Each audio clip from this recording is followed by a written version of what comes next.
জন্মদিন আজ নীলু ফিলুর, তাই চিন্তায় আছে তাদের মা। পিলু নীলু কেক আর চকলেট খেতে চায়, তাই তাদের মা চকলেট আর কেক আনতে অনেক দূরে চলে যায়। তাদের মা একটা দোকানে গিয়ে চকলেট চাইলে দোকানদার টাকা চায়।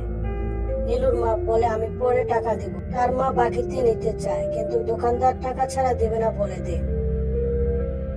পিলু নীলুকে বলে, চিন্তা করিস না, মা আমাদের জন্য চকলেট নিয়ে আসবে।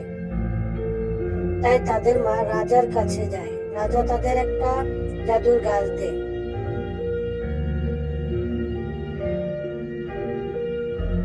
জাদুর গাছ অনেক চকলেট ধরে, কেক ধরে।